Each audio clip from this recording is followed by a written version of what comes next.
So let's do something similar. Let's say that I'm coming to your company to buy because you're interested in let's say in-house training. Let's say Okay. so now that's an area that you're familiar with.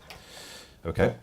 So I've done the other things in step 2 already. I've already found out what the outcomes are, what the evidence criteria is, decision-making strategy, all those kind of things.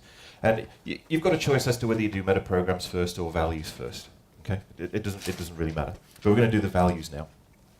Okay. So I know that you're interested in a particular in-house training. Just so I can really enable you to get exactly what you want. What's important to you about training? That you learn something, that it's interactive. Okay. So there's a lot of doing. Lots of doing. Yeah, got to feel it. Okay. What else is important? That when you leave, you know you can actually do it. Leave being able to do it. Great. Yeah. And anything else important to you? About training. About training, yeah. Anything else important to you about training? It's got to be fun. Fun. Okay, great. Anything else important to you? Can't think of anything. No? Okay, good. So you've got the fact that you learn something, you've got this interactive that you're doing, that you're actually able to feel it, and that you're able to actually leave the training being able to do it, and it's fun. Yeah. What order of importance do you think you'd actually put those in? What would be out of those, what should be the most important? Leave knowing that you can actually do what it is Okay, you that's learn. great. And then what would you say would be the next one? Fun. Okay. And then what would be what would be your third most important?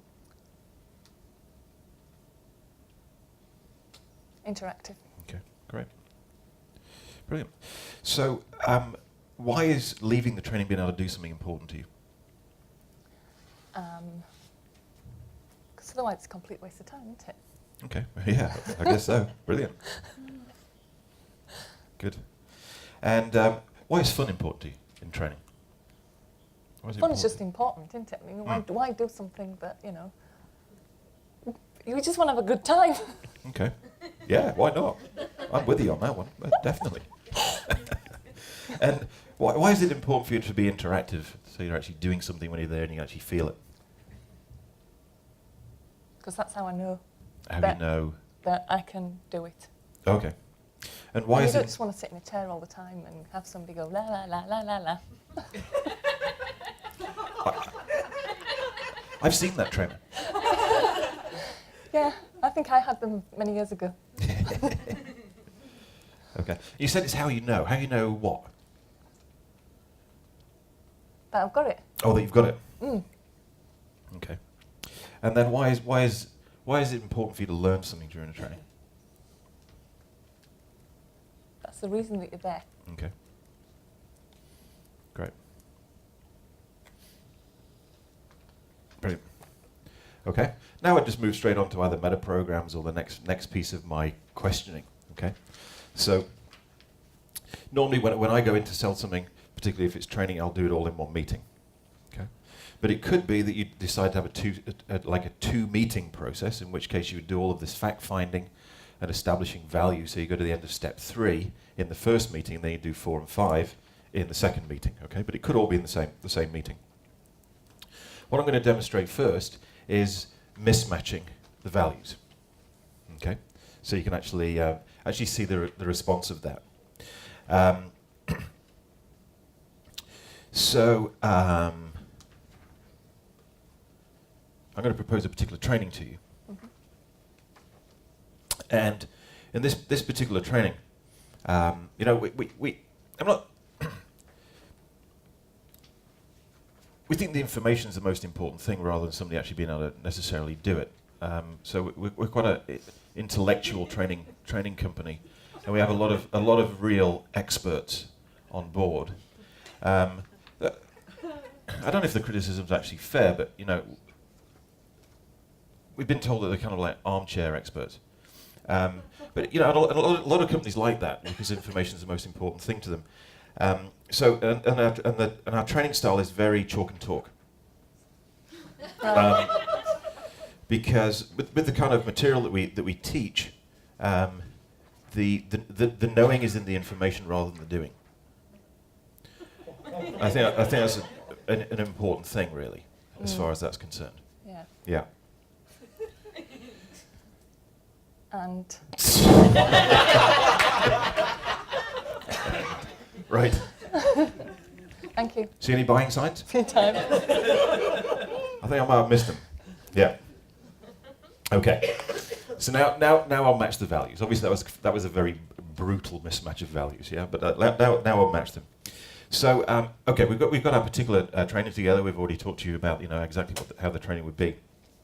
And I think the most important thing when you're investing in training is that you really need to know that it's not a complete waste of time. And so the only way that a training wouldn't be a complete waste of time is if the people who are on the training can actually leave being able to do something. That's really important. And being able to actually leave being able to do it is the most important thing. And I think if you're going to keep people in the room long enough so that they can actually learn that, then it's got to be fun. Yeah. It's got to be fun. And I think people, the days of not having a good time when training are over. I think it's really important that people have fun and have a good time whilst they're learning to actually be able to do something. Mm-hmm. Our training is also very interactive. A lot of people spend a lot of their time just sitting in a chair. So, our trainings are quite different. We get people up and doing things. They're doing exercises. We could even have them go outside of the building and do interactive exercises if you wanted. That's something we could do. Because I think really that's the only way that you know that you got it. Yeah. And at the end of the day, I think also we need to put some measurements in place, which we can go through with you, as far as how do we actually measure that people are actually learning something. Because at the end of the day, I think we would agree that is the reason why they're there, and the reason you're doing the training in the first place. Yes. So do you feel that with the training for you? Yeah, I'm interested. Yeah. Okay. That's the difference. Yeah. Hooked. Literally, because literally what you're doing is there's 4 hot buttons with some underlying reason underneath the hot buttons. You hit the hot buttons off. Boop, boop, boop, boop. With the underlying reason, what you get is motivation. You wouldn't necessarily get decision, but you get motivation. So now we've fired off the motivation for our particular product, then we would close on the strategy that we elicited like we did yesterday. Also, when I was running through, if I was to run Ruth through Ruth's strategy to close her, if there was an AD portion in the strategy, I would reiterate those values because that's what she's going to be checking in the AD portion of the strategy. Okay? Questions? See how that works? Just a big observation. You knew it was coming, you knew it was a mismatch, and still you were horrified. Absolutely. You're just absolutely, complete horrified. Yeah. So imagine if you haven't got somebody who's as educated. Yeah. They just think that you're like For a different planet. driving them crazy. They'll be like, "What's this person on?" And I think we've all been in meetings like that where somebody's been. I mean, it's like, I don't know why I'm responding this way to this person, but this person is driving me nuts. I've got to get him out of the place as quickly as possible. Yeah. But then also notice, Ruth knew what was coming, but as far as like playing the values back, it's a completely unconscious automatic response. Yes. And you're getting the nods. You're getting the nods all the way along. Yeah. Imagine you've got somebody who doesn't know anything about values, doesn't know what you're doing. These questions are very innocuous. They sound like quite natural questions. They're very powerful questions. And imagine that even when you actually fire the values off, it's in meeting number 2. So they can't even remember the questions you asked them in meeting number 1. Slides come up with their values on, telling exactly how you satisfy the reason why those things are important. It's the person's there. Yes, this is it. This is it. And they think you've just happened to have hit the nail on the head. But in actual fact, it's all been very, very carefully worked out. Yeah? Yes, Trevor. I think I may have missed something because I'm not feeling very bright today, but the use of the meta programs in what you're doing. I understand the unique selling purpose versus unique buying range. Yep. But when you're presenting the close, when you're presenting the match between the UBPs and the USPs, Yep. is it the meta programs that's driving the way you present that match, or is it just adding extra information? I'm quite sure. It's actually you explicitly used her meta programs in the close you just did with her, where you matched perfectly. I didn't use their meta programs because I didn't know them. If you had done a meta program Yes. meditation, what's it driving? Is it the way you do the match or something Yeah. else? So I'd hit off the values like I just did, but also if there was for instance, if there was from the relationship meta program point of view, I'd also be satisfying that and matching that as to whether it's sameness with exception, sameness and difference, balanced, difference with exception, or total difference. I'd also be matching that. If there were, for a frame of reference, if it was internal with an external check, I'd be making sure that I provided the external check. Yeah. Now, when you're doing a meta program elicitation, you're going to get two sets of results. You're going to get personal ones. You're going to get kind of corporate ones, because there are going to be corporate type drivers, aren't there? Meta programs in general tend to go across context. Yeah, but I mean, if I'm doing a meta program elicitation on a buying committee, half a dozen people, in the first meeting, because I really like the idea of the first meeting and the second meeting, Yep. to close it all up. You're going to get two sets. You're going to get individuals, drivers, and you're going to get the corporate ones, because they're going to be corporate as well as individual. In that case, I'd go like, okay, I'd want to know who's actually making the decision. Yeah, so you're going to focus on that person. Yeah. So I'd get the ones of the person who's making the decision, and I'd get the group ones.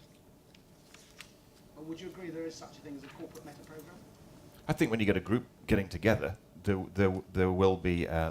could be group values, there could be group meta programs. Yeah.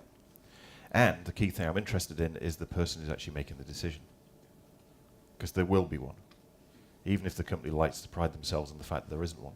There is.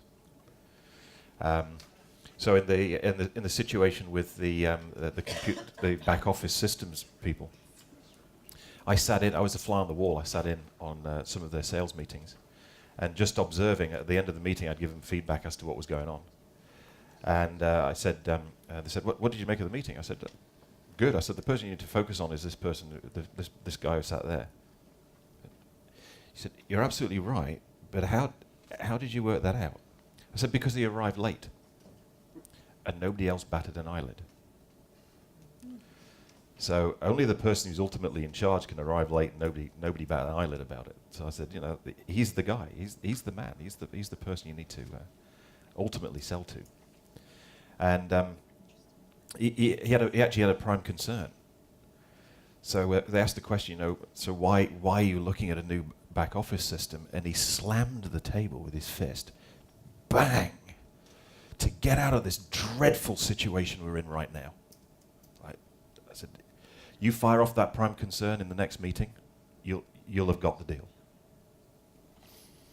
Slide. How we can enable you to get out of your current situation. Bam, bam, bam, bam, bam. I said, he'll light up like a Christmas tree. Just make sure he's got his checkbook with him. I said, the deal is done. The deal is done. And if your competition don't hit off that prime concern, which I doubt if they will, you've got it. You've got the deal. It's already in the bag. Is that about it's obviously the value thing, but is that just as much about the expression of away? Yes, it's a huge away from, which is why it's like a really primary concern for this entire situation. Hit that off, and literally, and if the thing to do would be actually to match it, actually when you're selling to them, actually go, look, the most important thing for us right at this particular point in time in working for you is to enable you to get out of this dreadful situation you're in right now. Which point in time, what he would do is go like, yes, that's it, bam, got it. Give me a sign on the bottom line. Check inside. Yep. Good. That's excellent, Ruth. Thank you. The rest is there.